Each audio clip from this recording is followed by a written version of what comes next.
Hi friends, आज मैं फिर आपके सामने, आप मेरे पीछे देख रहे होंगे धौलाधर की खूबसूरत बर्फीली पहाड़ियाँ।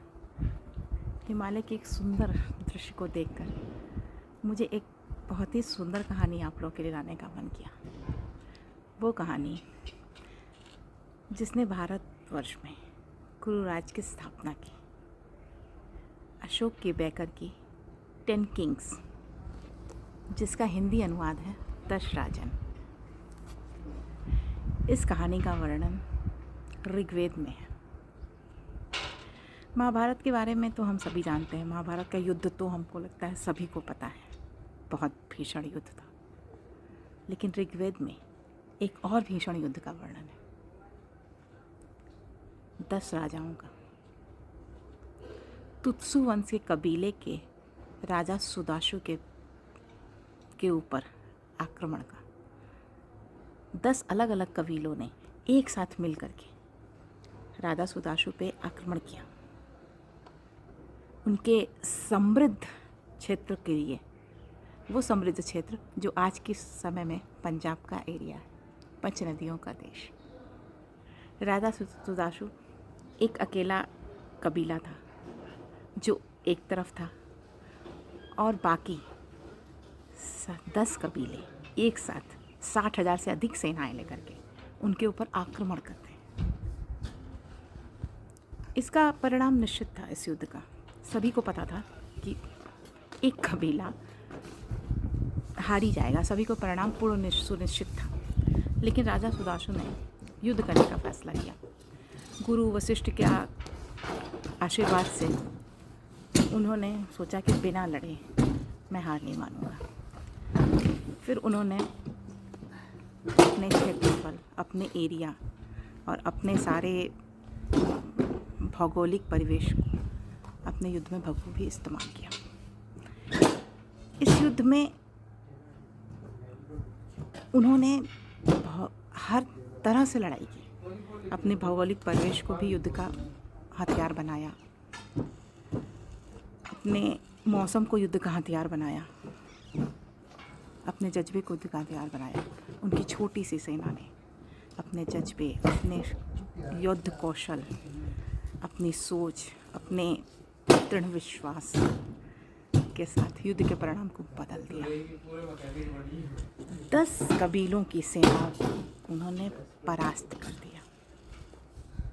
वो 10 कबीले सिर्फ आक्रमण करके वहाँ का समृद्ध क्षेत्रफल को हथियाने के लिए नहीं आए थे, वो पूरे कुरुवंश का विनाश करने आए थे। राजा सुदाशु ने ही कुरुवंश की स्थापना की, और उन्होंने इस युद्ध में ये दिखा दिया कि युद्ध में बल ही नहीं, दिमाग ही की जीत होती है। और किसी भी युद्ध में युद्ध से पहले नहीं हारते। जज्बा, कुशल रणनीति, हर तरह के अपनी कमज़ोरी और अपने ताकत को सही तरह से इस्तेमाल करना युद्ध का सबसे बेहतरीन नियम होता है। इस बुक में युद्ध का बहुत ही सुंदर वर्णन है। गुरु वशिष्ठ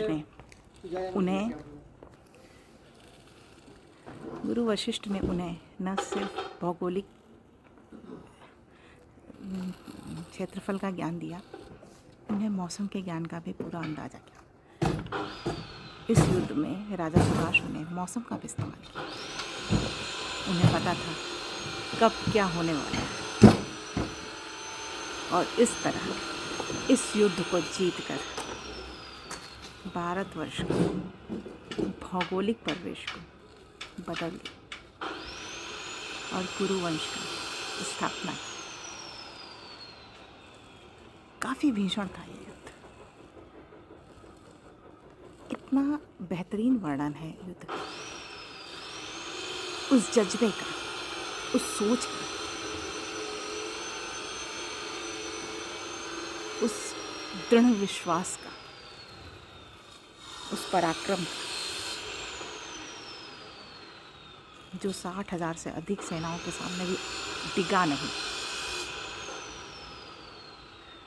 सुदाशु की रणनीति इतनी बेहतरीन थी कि उन्होंने युद्ध में अपने भौगोलिक परिवेश को, अपने सेनाओं को,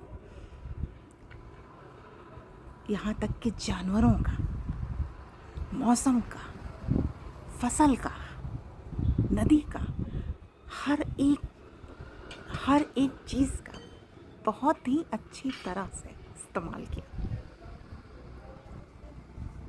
ये अकेले भी वो युद्ध नहीं लड़ रहे थे। उन्होंने अपने क्षेत्रफल, अपनी गुफाओं का, अपने खेतों का, नदियों का, बच्चों का, जानवरों का, सभी को युद्ध लड़ा। यहाँ तक कि इंद्र भगवान ने भी युद्ध लड़ा।